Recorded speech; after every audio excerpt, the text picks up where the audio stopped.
Hi everybody, this is Neil Allen, the creator of Zatswan Multiversal Guardian, and right now I am working on a character picture of Marlene, activating some watercolor pencils that I've applied to the paper. And today I'm actually going to talk again about the creator Shawn James. He's a writer and YouTuber. I don't like Shawn James that much, but I do think he's an interesting person. And I think he's like worth talking about, or it's worth like addressing some of the points. And believe it or not, I even think for his sake, it's worth hearing like another perspective. That's why I have my girlfriend with me again, because I know what I think, you know, but I also want to see what another person thinks about this stuff, some of the things that he'll be saying, not for like validation for myself, but just to see what another person thinks of this, not a person who's in like an echo chamber that he may have curated with his comment section or anything like that, but just what a completely neutral party thinks.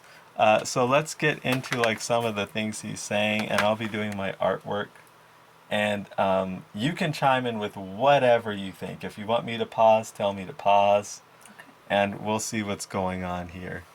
One of my viewers told me that a popular comics YouTube channel mentioned my channel and my tribute to Mark D. Bright about a week ago. And with that mention of my channel, I have to wonder how many of these popular comic YouTube channels know about not only my channel, but know about my background.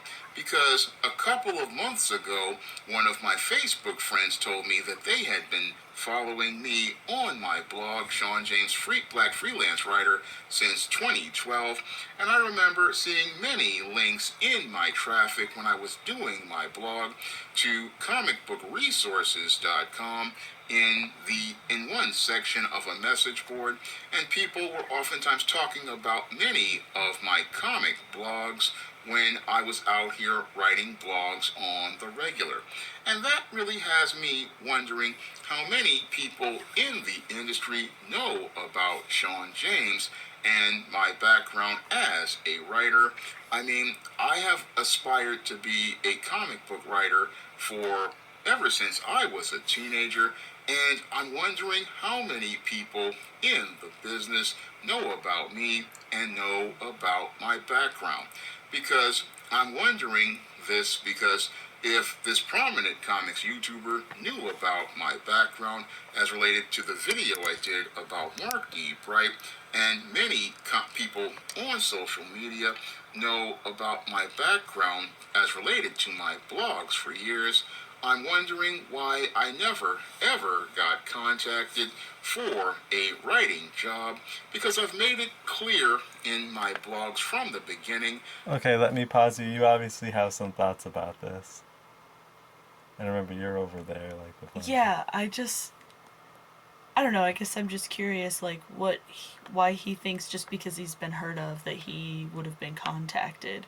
Just because you've been heard of or even talked about doesn't mean that you are wanted or good enough to be contacted as like a writer. I don't. It just seemed a little. I could be taking it the wrong way. Maybe that's not how he meant it. No, no, that's how he meant it. That's how he meant it. But it Like, seems kind of entitled. Like, well, if uh, you know about me and you've been talking about me, why aren't you offering me a job? well, I've known about him. We even made a video about him. I mean, this isn't for the sake of any kind of internet bullying or trying to dogpile or anything like that. It's just even for his sake, believe it or not, it could be helpful to hear another perspective. You know what I mean? Yeah. I guess yeah, like I'm not trying to be mean or anything. It just seems like, just because they know about you doesn't mean that they want you to write for them. I I'm sure he's probably made it clear since the beginning that that's his goal. There It'd have be more helpful if they know about him and are talking about him to give him feedback about that. He should I mean, if anything, he should be expecting like some feedback, not like a job offer right off the Well, bat. we have to be fair. I, he's not, he has actually made it clear at times he doesn't want to work for Marvel and DC. Why would I do that and get no royalties for my creations when I can create my own work? I don't specifically know the video where he said that, the title of, but I know for a certainty that he has said that. But here he is saying this stuff. Hmm. So you want to continue? Yeah. When I talked about being from living in a long time ago in a ghetto far, far away, that I always wanted to be a comic book writer, and the only time I ever got contacted about a job was in from Dynamite Comics on their Twitter, and after I sent them a letter, I haven't heard a single thing. Now, what's really interesting to me is that as we've had Did he just send one letter and expect to hear back without ever? If something's important to you, you should do a follow up, because I'm sure as a business, Yeah. I don't know anything about. Did he say Dynamo? Dynamite Publishing. Dynamite Publisher. Okay, I don't know if they're like a popular or successful publishing company, but they're a publishing company, which means they're probably being contacted at least by more than just him. Mm-hmm. If this was important to him, he should have done a follow up. Would be what I would say about that. If you don't hear back in a reasonable time, you should do a follow up. If you're just waiting for a response, and yeah, you could have got lost in the, Yeah. he could have, yeah. Okay, let's continue on. had this whole narrative of social justice going on for the last 10 years as related to these comic book culture wars. I have never gotten an email from any other comic company outside of Dynamite Comics, and I haven't heard a single thing from any other comic book company. And you would think that all of these comic book companies, when they talked about diversity and inclusion, would have gone to a season. Shawn, are you saying that they should hire you just because you're black? Just from hearing some of your other videos, it seems like you would be against that sort of thing. But what it comes across sounding like is like, you would think with all these diversity hires that they would hire me, but then you criticize some of these other people that you're talking about now, some of these other creators, for being diversity hires, for having nothing else to offer. So I know I'm not asking you that. I'm speaking to my girlfriend. I'm talking kind of directly to Shawn. Not that I expect a response. I think per that's se. a valid question, though. Yeah. Because the way he phrased it does kind of seem. Oh yeah, it's like why? If for nothing else, I'm a diversity hire. Is kind of what it seems like he was saying. Yeah. My other thing is you can't always just wait around to hear from publishing companies. He's talking about how he hasn't heard from anyone else. Mm-hmm. Has he? My question to him would be like, have you reached out to them? To the publishing company that. Yeah. Well, because I mean, even just as a consumer of entertainment and content, which is all I am, I don't create like for other people really, so I don't have that perspective, but I do consume art and entertainment, and just as a consumer, it's really difficult. I mean, I'm actively searching for things, and it's hard to find everything. Yeah. So I'm sure as publishers, like maybe there's someone out there who would love to hire him, but they just haven't come across his work yet. Could be. Sometimes you kind of have to, reach out a little bit. And you have to be proactive when you're the creator. yeah, honestly. if he's really looking to be hired by a publishing company, he should, of course, respond to publishing companies that reach out to him, but he should also reach out and say, hey, don't know if you've heard of me, but here's my work, and, let's talk or something. Let's get going. Yeah. And writer like myself and contacted me. I mean, they were contacting all of these so-called writers from Tumblr and all of these other microblogging sites, but I was a guy who not only had a blog where I was writing blogs ever since about 2007, to about 2020 or so, and I had been writing 3 blogs a week. Not to mention the 3 blogs a week, I was also writing multiple books, and even in 2012 had started doing series work such as the ISIS series after writing a series of blogs talking about how I would write certain comic book characters. I would think that with all of this chatter about me, somebody from one of these comic companies, an editorial, would have contacted me about getting some sort of work or another offer to submit a sample, but I haven't heard a single thing from any of these comic book publishers, and that's really making me scratch my head as related to this entire business. I mean, I'm already showing people that I have a background of being able to produce work consistently and regularly, and I'm also showing a background of having experience not only in novel writing, but also in writing screenplays and writing comic books as well, because I've posted samples of my scripts up on my blog, and I've been up there for years, so people have an understanding of my style of writing and my style of work, but I haven't heard a single thing from any comic company, and that's just very interesting to me because people say, oh, they went out here and they would hire writers like Vida Ayala, who clearly, from my looking at her work on Static, was unqualified, or you get a guy like Ta-Nehisi Coates on Black Panther. Can I say one thing, chime in?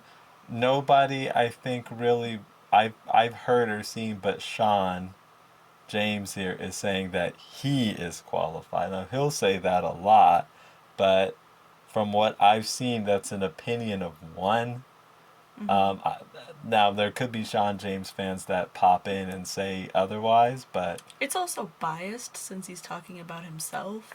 yes. So it is difficult to say that Yeah, it's it's difficult an to say. unbiased opinion that he's qualified when it's him saying that he Yes. is. Let's keep going.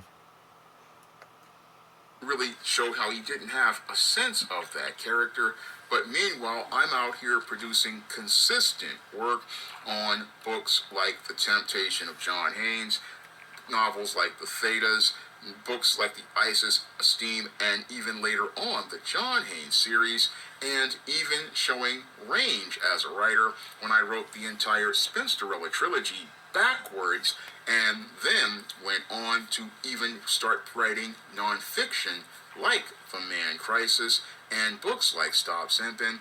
I mean, I'm showing a background where I'm showing that I have skills as a writer, but I don't understand why none of these comic companies ever contacted me for a job, but went out here and contacted writers who were just absolutely terrible and produced some of the worst comics in the history of modern comics. I mean, these people were basically put on payroll, and here I am, a guy who's showing that with an independent publishing company that he can produce titles on the regular and can produce work on a monthly basis. Again, showing that I have the background and qualifications to do this job based on merit, like the man who was one of my role models, Mark D. Bright, and the late great Dwayne McDuffie. But nobody wants to, again, contact Shawn James, and I find that very interesting overall. I mean, here I am producing consistent work on the regular for myself on my own SJS Direct imprint. And again, I just found it interesting. People knew about me for years, but never ever sought to contact me outside of Dynamite. I just found that to be interesting overall. I mean, I even with comics that I did like Esteem No Good Deed and the whole John Haynes at Death's Door, I show that I can produce work regularly, consistently, and I Is this just just again a plug find for it. his work? Well, to be completely fair, I mean, especially at this point in your journey, if you're not going to plug your work, who is? So this is his platform, so he's Yeah. like plugging his work. But what I will say is that he talks about his work, and I don't know if this is necessarily a bad thing. I think it kind of is in a sense, because I think it's good for him to hear another perspective because he seems completely stuck in his own world. You know, he's saying all these things that he's done and all this stuff that he's done and all these books that he's written. But, you know, the sad thing about it, kind of, and this is a little sad, that holds no value with people if they just don't care. So, I mean, the thing of what are you gathering from this so far? Like, what are your thoughts? I guess that is a fair point. For me, it's like I don't necessarily want to watch a video that's basically just a plug for all of his work. I guess it's just the way he's presenting it is kind of like, look at all this amazing stuff I've done. Why is nobody recognizing me? And that, I feel like just the way that it comes across, for me personally, is It's I'm not just not that attractive. interested. No, it's not. It's not that attractive. And I think that's the problem with him, essentially, is that the one of the problems, I'm not saying the only problem, but you know, Shawn James has all these blind spots.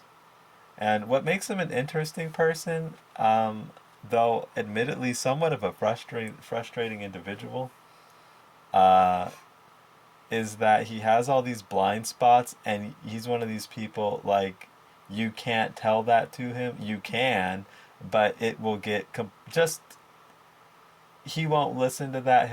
He won't even consider it. It seems he will just like throw up some sort of rebuttal or ignore it entirely.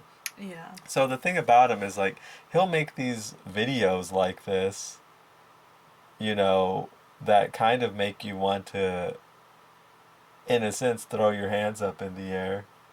But even if you told him some of the obvious things, like maybe the way that you're presenting yourself isn't attractive to people, he won't listen to that. Yeah. Like, kind of, I don't want to like take personal shots at him really, but just to give you like an example of that. So I saw a video of his right before this one where he talked about how he's being out of work for 15 years. And he'll go to these job interviews and nobody wants to listen to him or give him the time of day. And he's putting that on anybody and everything else. But just take a look at this. Like, you spoke about his speech pattern before. If he goes up into a job interview, I don't know whether he does or he doesn't, but let's say he does, go up in there talking like this. What are your thoughts? Like, I personally, it is, to me, the way that he speaks is very annoying. Like I'm listening to this video and it's just, it would drive me crazy to listen to that all day.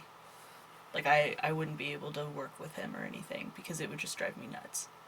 okay, so, but he will constantly defend that, and it's nice that he's comfortable with himself. I don't want to put that down, but like when you try to like tell him some of the obvious, like, you know, if you came in here talking pretty robotic, you have to understand that you're in competition with everybody else who wants that job. Yeah. And I mean, to be fair, nobody's perfect, which I think we both understand. yeah. But taking constructive criticism, or if the speech pattern is something that someone were to say, hey, you know, if you could work on that. I mean, I know certain occupations like news anchors, they do have to change their speech pattern, even their dialect in some cases. Yeah. In order to make it on TV, it's a requirement. Mm-hmm. I mean, depending on what region you're newscasting in. Yeah. So if that's something that your employer or potential employer tells you, and you're just not wanting to hear it, well, then you can't expect to still get the job because Yeah. it's a form of constructive criticism. So not that he has to take any of it, but he does have to deal with the consequences of Yeah, not. you don't have to take any of it, but you're going to have to deal with the consequences. And I think it's ironic that when the consequences hit you, you seemingly, at least as you're presenting publicly, you're never looking inward. You're you're blaming. And just not understanding. I guess that's the thing, is if you're not getting any work, it's at a certain point, you're going to have to say, okay, well, what is it about me, or what could I do differently? How could I improve? What are these people looking for that I don't have? That's basically the way that I look at it. Like I'm a comic creator, as you know, and I'm not like published by any big company. But I'm not here like complaining about that. All I do is because ultimately I have no control over what other people choose to do. I can influence that at best, but I cannot control it. I cannot control whether somebody chooses to like another person chooses to publish me or not. I cannot control whether or not a million people choose to watch my videos. I can only control what I can control. So rather than looking outward at like everybody else, my take on things is just to focus on what I can do personally to give myself the best shot while also staying, keeping in tune with my own personal values and retaining my own personal integrity and making sure I'm still doing what I want to do. Like it has to work for I try my best to do things that work for other people, but ultimately it has to work for me too. Right. You know what I mean? And I know that can be a challenge, and maybe that's a challenge that Shawn James has encountered, is that he's doing what works for him, and it's not what's working for other people. Yeah, that's a thing that you honestly have to juggle. Yeah. You know, I'm not sure what exactly his particular struggles are with not getting that recognition or that work, but I think it would be worth it to look inwardly, take some accountability on, or maybe he's not reaching out enough. Maybe he's not, like, just to kind of okay, can I tell you what I things. think Shawn James is doing? Shawn James, I can kind of get to the direct meat of the problem. Whenever Shawn James starts to get some kind of traction, he'll screw himself over, and he'll do so in the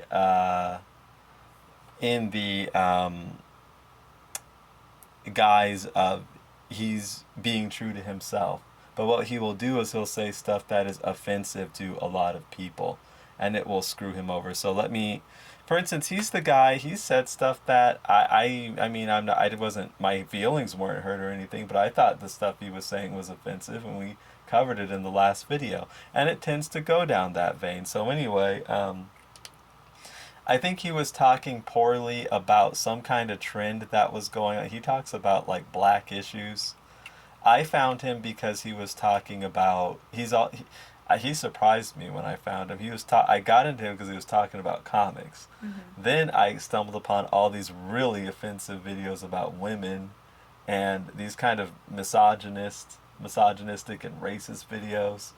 And so anyway, what was happening? There was a trend that was going on. I don't know how, probably not much of a trend, but it was about black men getting passports to go overseas and meet foreign women. Ultimately, I think what happens with Shawn James is he's like against the interracial relationship. He somehow spoke out somehow horribly about that. And he was getting a Patreon going, and then zip, you start talking that stuff, and these people withdrew their support. He started getting some kind of rapport with the comic company that made Luna, but then Luna was involved with a white guy in the comic, and he talked about how that kind of represented a self-hating image, and he lost his connection. All of a sudden, he's in conflict with them. So yeah, I do think not just Shawn James, but everybody kind of has to be careful of the balance between being true to yourself and being like a good version of yourself. Like I feel like everybody's always under constant growth and improvement. Nobody ever really stops because nobody becomes perfect. yeah. And it is important to stay true to yourself and be happy with who you are and what you're doing. But there are also things like, if you're a misogynist, that's something that you could have some constructive criticism and improve on.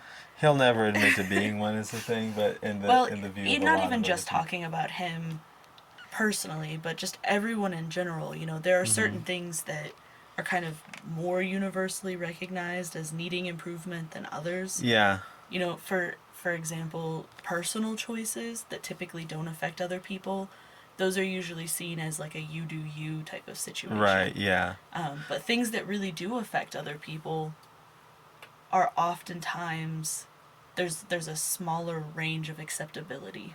Yeah. So basically, it comes down to this. I can tell you about what it seems to me. Yeah. This guy, and personally, I've read snippets of his writing, and I was never impressed. But I don't want to talk. Um, that's like a that's a subjective thing. So Mm-hmm. I personally not a fan, but off the table with that. So this guy basically comes out and says a bunch of offensive stuff. There was stuff that could easily be construed to be offensive. His stuff could be misogynistic, kind of incel sounding stuff, like angry at women and black women in particular.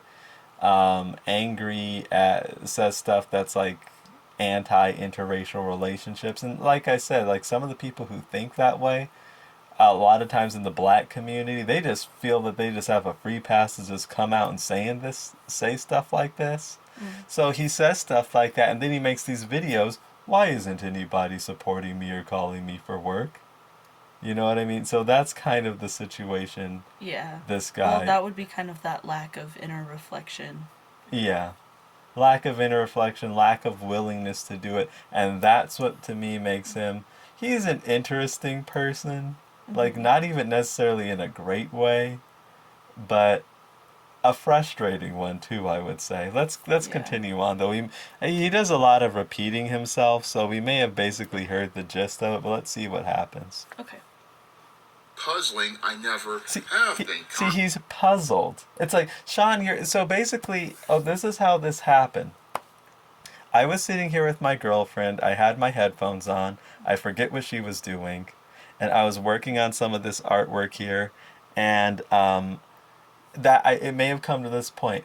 I am puzzled, and I just got this look on my face. What would it? How would you describe Just it? exasperation. You you kind of sighed and you seemed exasperated, and I just knew that whatever you were listening to was just kind of like really like frustrating or Y- something along those Yeah, I lines. can't believe this guy. Yeah. You are puzzled. Well, like I guess too is, you know, does he genuinely want an answer to these Yeah, that's questions, basically it. or Yeah, are these rhetorical?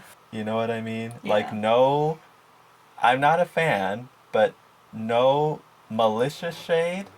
This is just, I think, from my perspective, constructively the answer to your Sometimes question. having an answer from someone who's not a fan is even more helpful than having an answer from someone who is. Yeah. I And think it's important to get multiple sides. if you are really puzzled and you really want an answer, turning to your echo chamber that tells you what you want to hear or that makes you feel good, that's not always helpful, you know? Oftentimes it's not. Yeah, because they're not going to tell you anything. They'll just be puzzled with you. Yeah.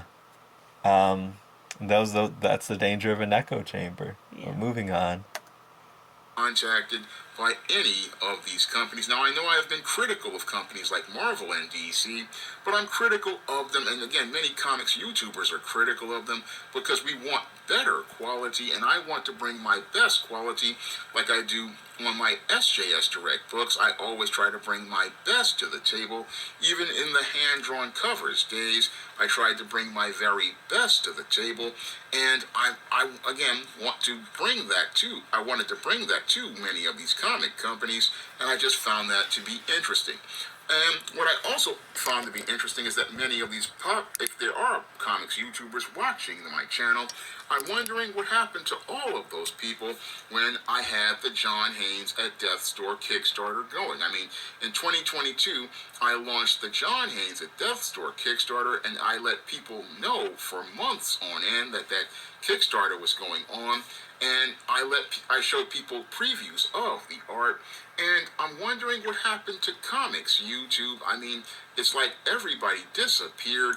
I mean, as related to the John Haynes at Death's Door Kickstarter, I mean, I sit there and I had to go. I'm wondering where everybody was because I had to go to the black grassroots in order to get that comic funded. But Comics YouTube basically disappeared and haven't been found. I mean, I wonder where all of those people were because if I had the fan base that Eric July had, I mean, I could have been able to make more comics and hire more people and maintain a quality and a standard with SJS Direct and really produce comics that people say that they want, because a lot of people say you want quote unquote non-woke comics, or non, as I call it, comics from an inexperienced. You don't want comics from inexperienced writers. You want somebody with experience, and I showed a lot of my experience with John Haynes at Death's Door, and John Haynes at Death's Door got a lot of positive reviews from a lot of people, including Kevin Grievu, the creator of Marvel Comics, Blue Marvel. I mean, people really gave me a lot of positive feedback on John Haynes at Death's Door, but I haven't heard anything from Comics YouTube, and again, I found that to be quite puzzling. I mean, here I am out here producing quality work consistently, and while people are having their comics culture war and making their videos, when you have a black man out here producing consistent quality work, none of it is ever mentioned. And again, just puzzles me because... What are your thoughts? He's puzzled by all that. Like, what are your thoughts? I mean, I guess kind of the same thing. Is just because you are interested in something doesn't mean that you're willing to shell out the money to support it, per Well, se. I mean, the other thing is the Kickstarter. He says he spent months in advance, like letting people know, but from what I understand from Kickstarters is that you have to do a lot of work in a short amount of time because it will kind of die off quickly. Mm-hmm.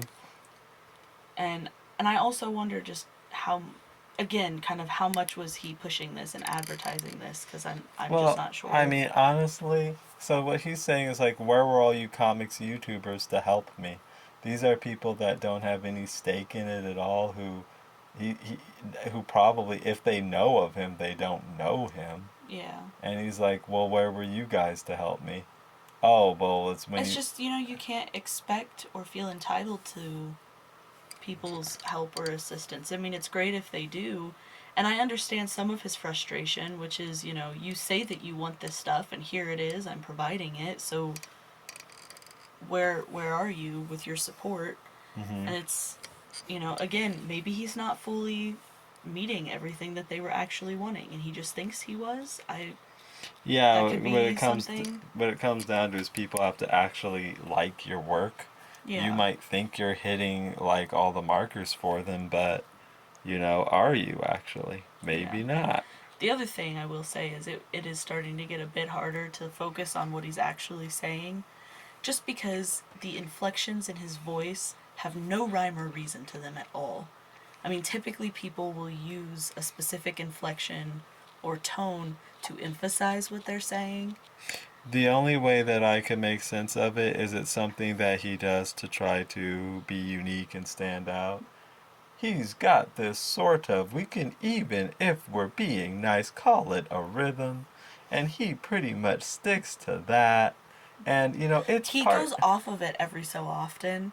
Yeah. And I don't know if that's how he naturally talks or if he's forcing it, because there are some times, I've noticed in this video at least, there have been a couple of times that he doesn't do the inflection for like a few seconds in a row, especially when he's getting really into what he's talking about, right. And then he'll throw it back in. Yeah, that's true. It's like I'm actually enjoying hearing him for a second, and then he starts that inflection again, and it's like, you were so close. Yeah. So you really don't have a stake in this.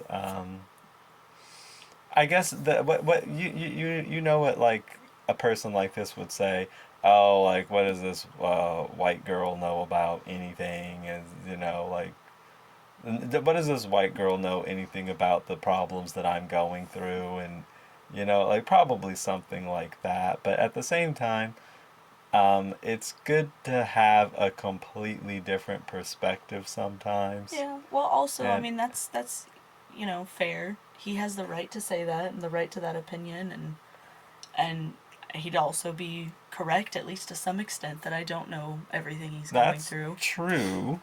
But at the same time, you're seeing him for himself. This is a person who's acting like they have something to offer, and then is complaining about, or at least being puzzled about, people not showing up to support him. So, Yeah. as a person who's not a stakeholder, a neutral person looking in, what do you make of this? What he's saying and him in general from what you've seen?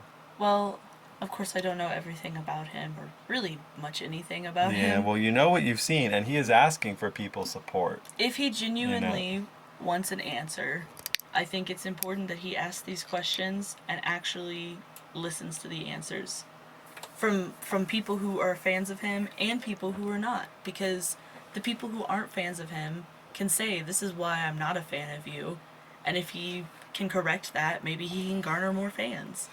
Well, you know, I'll be honest with you. Um, it's he offers a different perspective to comics. You know what I mean? You know, these are his words. Like, I'm a black comic book creator. You know, okay, that's interesting, and that's fine. Like that's a perspective that maybe uh we could use some more, because honestly, black culture, by and large, from what I've seen, is like not very big on speculative fiction, like science fiction and fantasy and comic books. Those things just aren't that big in the culture. You know, like things like Air Jordans are like big in the culture, just like being honest with you here. Um, so I think that like fantasy, from that perspective, you know, we could use more of that. Yeah. So if Sean James' work appealed to me, which from what I've seen it doesn't, and if he wasn't such an obnoxious person, from my opinion, and my opinion matters because I am a potential backer or supporter of him, like I'm telling you why I don't, then maybe, yeah, I would be more open to I'm not networking with, or being open to, or supporting, or something like that. Yeah. But what tends to happen is he comes across people who eventually find out, I don't want to network with this person, or I don't want to support this person because he does something to offend them over and over and over again. And then ask questions like, why am I in this position? And then when you tell him, it's like he's not willing to listen to that at all. He would rather hear an answer that blames it on somebody else, or some kind of unfair system working against him. That is a tough position. If somebody's not willing to hear how they could improve and put practices into Yeah, place to improve, there's really nothing you can a do for lost them. cause, essentially.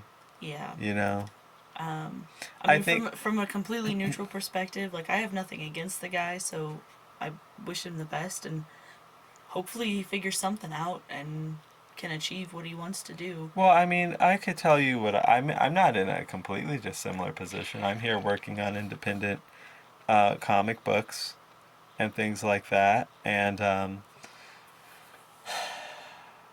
what I would say is that I know he's probably going to be worn down from doing this so long and not getting the results he wants, but something he even says a lot is the definition of insanity is to do the same thing over and over again and expect a different result. Um, what I would say is that, first of all, you have to make yourself, one thing you can do is make yourself a more attractive person, in the sense that um, whining and complaining and trying to cast blame, those aren't the most attractive qualities, I think. You know, they're not proactive, they're reactive. Mm-hmm. And like complaining a lot isn't going to get you the most support, I think. Right. Now, I think one of his strategies is to try to go to black people and say, "Hey, look, I'm like to try to play oppression Olympics with them and say, "Hey, look, I'm the regular system is mean to me. Like I need your help." But I don't even think that's really the way to go, honestly, because for one thing, it's like isolating to everybody else. Um, Yeah, if that's where his support system is, I think it's good that he takes advantage of it. oh yeah, But maybe the way in which he goes about doing that, to not so that he doesn't isolate other possible support. he would like his support system to be there, but it really isn't there. Like he's admitted Yeah. that. Like they've ignored me, he would say. Um, so anyway, he there's a lot of like repetition going on. I just wanted to see what you thought of this individual again. Um, Interesting individual, frustrating individual because doesn't listen to anything he doesn't want to hear, Mm-hmm. yet is puzzled when he gets, from my perspective, very predictable results. Um, I think the thing to do is stay positive and present yourself positively, and it helps not to like offend like large groups of people. You know, those are some of the problems that he runs into a lot. But anyway, um, since this is like so repetitious, I think we may as well stop here. If you'd like to see my own work, you can do so at zatswan.com. Do you have anything to say? Anything more? No. Okay then. Thanks for joining me and thanks for offering your thoughts. Okay. They're always very helpful. I will hopefully talk to you all again very soon. Take care.